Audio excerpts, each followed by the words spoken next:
Welcome to my YouTube channel World Literature. आज जो topic discuss करने वाले हैं वो है the hero's journey by Joseph Campbell. Joseph Campbell का ये वर्क है दी हीरोज जर्नी, जिसके अंदर हीरो की जर्नी को वो डिस्कस करते हैं कि एक हीरो होता है, उसकी जर्नी किन अप्स एंड डाउन से जो है वो गुजरती है, एंड वो एट द एंड जो है वो सारी हार्डशिप्स को, सभी प्रॉब्लम्स को फेस करके, हर चीज़ से फाइट करके कैसे वो एंड रिजल्ट्स अचीव करता है। बहुत ही डिफरेंट वर्क है, इसमें डिफरेंट कॉन्सेप्ट जो है वो दिया गया है। फर्स्ट ऑफ ऑल अपने राइटर को डिस्कस करते हैं, देन इस वर्क को जो है वो हम डिटेल से डिस्कस करेंगे। जोसेफ कैम्पबेल की बर्थ हुई थी मार्च 26, 1904 में, एंड इनकी डेथ हुई थी अक्टूबर 30, 1987 में। अमेरिकन राइटर थे एंड प्रोफेसर थे सारा लॉरेंस कॉलेज में लिटरेचर के, एंड वहाँ पे ये comparative mythology and comparative religion पे जो है वो काम कर रहे थे। कंपैरेटिव मिथोलॉजी, हमने मिथोलॉजी को पढ़ा हुआ है कि जो मिथ्स होती हैं, एंड कंपैरेटिव मिथोलॉजी होता है कि हमने जो है वो जब बहुत सारे कल्चर्स होते हैं हमारे पास, तो उनकी जो मिथ्स होती हैं उन सबको आपस में कंपेयर करना है कि इनके अंदर क्या कॉमन चीज़ है, क्या कॉमन थीम्स हैं, या फिर क्या कॉमन मिथ्स हैं जो कि वर्क करती हैं। एंड कंपैरेटिव रिलीजन के सभी रिलीजन को लेकर उनमें से जो है वो कॉमन शेयर जो थीम्स हैं कि सब लोग एक ही जो पॉइंट है उस पर स्टैंड करते हो, उस पॉइंट को फाइंड आउट करना जो है वो कंपैरेटिव रिलीजन होता है। तो ये इन दोनों पर जो है वो काम कर रहे थे। एंड आज का जो वर्क हम डिस्कस करने वाले हैं, इनकी फर्स्ट बुक आई थी the hero with the 1000 phases, जो कि 1949 में आया था।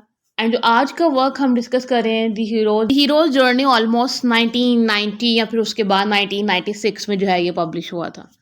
अब इसके अंदर जो है वो कैम्पबेल ने डिस्क्राइब किया है कि मोनोमिथ की 17 स्टेजेस क्या होती हैं। अब मोनोमिथ क्या होता है? मोनोमिथ जो है ये इसी को कहते हैं कि जो एक हीरो होता है उसकी जो जर्नी जो है वो स्टार्ट होती है, देन जो उसका ट्रायल होता है और जो उसके एंड रिजल्ट्स होते हैं, उन सबको जो है वो मोनोमिथ कहा जाता है। तो यहाँ पे जो कैम्पबेल है, इस वर्क में इन्होंने इसी चीज़ को डिस्कस किया था कि एक मोनोमिथ जो है, या फिर जो एक हीरो है, उसकी जर्नी की 17 स्टेजेस क्या होती हैं। अब ये ज़रूरी नहीं है कि हर हीरो की जो है वो 17 स्टेजेस ही हों। कोई हीरो हीरो होते हैं जिनके जो है हीरो होते हैं जिनकी जस्ट एक स्टेज होती है, जिससे जो है वो उनके एंड रिजल्ट्स या फिर उनका जो गोल है वो अचीव हो जाता है। लेकिन कुछ हीरोज़ होते हैं जिनकी जो है वो डिफरेंट स्टेजेस होते हैं।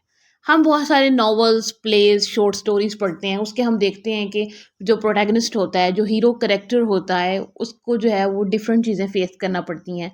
उसका ट्रायल होता है, वो अपनी एक ट्रांसफॉर्मेशन में जाता है, एंड देन जो है वो उसकी फाइनल उसकी स्टेज उसको जो है वो मिल जाती है। ऐसे ही उसी हीरो की बात जो है वो इस वर्क में जो है वो जोसेफ कैम्पबेल ने की है कि एक हीरो जो होता है उसकी लाइफ में कितने डिफरेंट फेजेस आते हैं, वो किस तरह से उन सभी डिफरेंट फेजेस को जो है वो फेस करता है और गो थ्रू करता है अपनी सिचुएशन से। फर्दर कैम्पबेल कहते हैं कि ये जो 17 स्टेजेस हैं, हम इनको डिफरेंट वेज में ऑर्गेनाइज कर सकते हैं, लेकिन इनको जो है वो हम फर्स्ट ऑफ ऑल तो 3 एक्ट्स में जो है वो डिवाइड करते हैं। फर्स्ट एक्ट होता है डिपार्चर। जो हीरो होता है वो सबसे पहले तो डिपार्चर लेता है अपनी रियल वर्ल्ड से, जो उसकी रियल सिचुएशन चल रही होती है या फिर वो जिस दुनिया में रह रहा होता है उससे वो अपना डिपार्चर लेता है।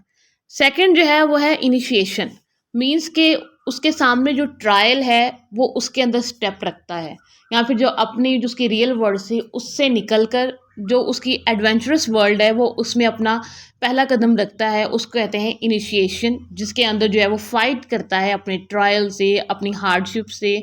जो हीरो के पास टास्क होता है वो उसके साथ जो है वो फाइट करता है। देन आता है रिटर्न। इनिशिएशन का प्रोसेस थोड़ा लेंथी होता है क्योंकि इस प्रोसेस में उसने डिफरेंट चीज़ों से जो है वो फाइट करना होता है। फर्स्ट ऑफ ऑल तो उसको पता चलता है कि मेरे पास टास्क क्या है, एंड टास्क के बाद उसके कुछ हेल्पर्स भी आ जाते हैं जो कि उसकी हेल्प करते हैं उसको टारगेट अचीव करने में। देन हीरो के अंदर जो है वो ट्रांसफॉर्मेशन आती है, वो खुद को जो है वो बहुत अच्छे वे में ग्रो करवाने लग जाता है, एंड वो सोचता है कि मैं इससे आसपास के लोगों को कैसे बेनिफिट जो है वो दे सकता हूँ।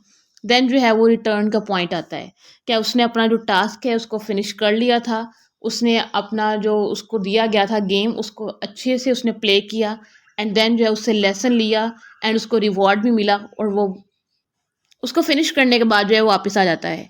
ये इसके 3 मेन पार्ट्स होते हैं किसी भी हीरो की जर्नी के departure, initiation and return.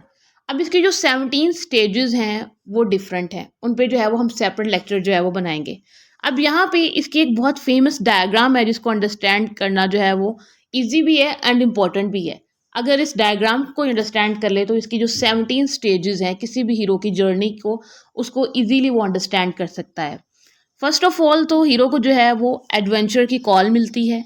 Then उसको जो है वो सुपर नेचुरल एलिमेंट्स मिलते हैं उसके वे में जिनसे जो है वो उसकी कॉन्वर्सेशन होती है। देन जो है वो अपने चैलेंज को एक्सेप्ट करता है। चैलेंज को एक्सेप्ट करने के बाद उसके पास बहुत सारे हेल्पर्स आ जाते हैं जो कि उसकी हेल्प करते हैं और वो उस चैलेंज को अंडरस्टैंड करता है और उसके साथ जो है वो फाइट करता है। देन उसके ऊपर जो है वो चीज़ें रिवील होना स्टार्ट होती हैं, पॉजिटिव एंड नेगेटिव जो भी उसके चैलेंज का पार्ट होती हैं। एंड देन हीरो की जो है वो ट्रांसफॉर्मेशन होती है, वो ट्रांसफॉर्म करता है अपनी पर्सनैलिटी को, अपनी सोल को, एंड वो खुद प्योरिटी की तरफ जाता है। देन उसको अटोनमेंट होती है, मीन्स कि उसको रिवॉर्ड मिलता है। एंड देन उसका जो है वो रिटर्न होता है अपनी रियल वर्ल्ड की तरफ जहाँ पे वो अपने फ्रेंड्स को या फिर उसके सराउंडिंग में जितने भी लोग हैं उनको वो बेनिफिट्स देता है अपने चैलेंज को कंप्लीट करने के बाद। किसी भी हीरो की जर्नी को अंडरस्टैंड करना है या फिर दी हीरोज जर्नी को अंडरस्टैंड करना है इस वर्क को, तो इस डायग्राम को अंडरस्टैंड करना बहुत इंपॉर्टेंट है। ये 17 डिफरेंट स्टेप्स हैं जिसके थ्रू जो है वो एक हीरो जो है वो अपनी रियल पर्सनैलिटी हीरो की जो है वो उसको गेन करता है। आई होप कि ये लेक्चर जो है वो आपको समझ आया होगा। वीडियो को लाइक और शेयर और चैनल को ज़रूर सब्सक्राइब कीजिए। Thanks for watching my channel.